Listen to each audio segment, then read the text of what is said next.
റോന്ത് ഷാഹി കബീറിൻ്റെ അതിശക്തമായ മറ്റൊരു police story. ഇതിനകത്ത് എടുത്തു പറയേണ്ടത് ദിലീഷ് പോത്തൻ്റെയും കൂടെ നിന്ന് കട്ടക്ക് പെർഫോമൻസ് റോഷനും ഗംഭീര പെർഫോമൻസാണ്. നമ്മൾ ട്രെയിലർ പോസ്റ്ററിൽ കണ്ട ഇവരുടെ ഒരു കോംബോ അത് തന്നെയാണ് സ്ക്രീനിൽ ആദ്യം മുതൽ അവസാനം വരെ വന്നിരിക്കുന്നത്. പിന്നെ ഇത് കംപ്ലീറ്റ് ഒരു റോഡ് മൂവി വൈബാണ്, വളരെ റിയലിസ്റ്റിക് ആണ്. അതായത് സിനിമാറ്റിക് ആയിട്ടുള്ള യാതൊന്നും ഇതിൽ നിന്ന് എക്സ്പെക്ട് ചെയ്യേണ്ട. ശരിക്കും ഒരു പോലീസ് നൈറ്റ് പെട്രോളിങ്ങിന് ഇറങ്ങുന്ന രണ്ട് പോലീസുകാരും അവരുടെ പേഴ്സണൽ ലൈഫും ഈ പ്രൊഫഷണൽ ലൈഫും തമ്മിൽ വരുന്ന ഇൻസിഡൻസും കണക്ട് ചെയ്തിട്ടുള്ള സിനിമയാണ്. ഇടയ്ക്ക് നമ്മളൊരു ആക്ഷൻ ഹീറോ ബിജുവിൻ്റെ തോന്നുമെങ്കിൽ അത് കുറച്ചുകൂടെ കൊമേഴ്ഷ്യലൈസ്ഡ് ആണെന്ന് തോന്നും. ഇത് വളരെ റിയലിസ്റ്റിക് ആണ്.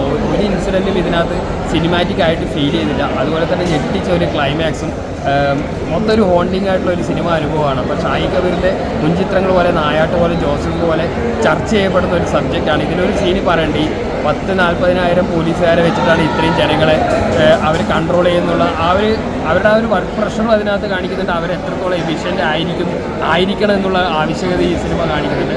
അപ്പോൾ പോലീസ് സ്റ്റോറി ഇഷ്ടപ്പെടുന്നവർക്കും ഷാഹി കബീറിൻ്റെ പോലീസ് കഥകൾ ഇഷ്ടപ്പെടുന്നവർക്കും ധൈര്യമായിട്ട് കണ്ടിരിക്കാവുന്ന ഗംഭീര പെർഫോമൻസുകളുള്ള ഒരു സിനിമയാണ്.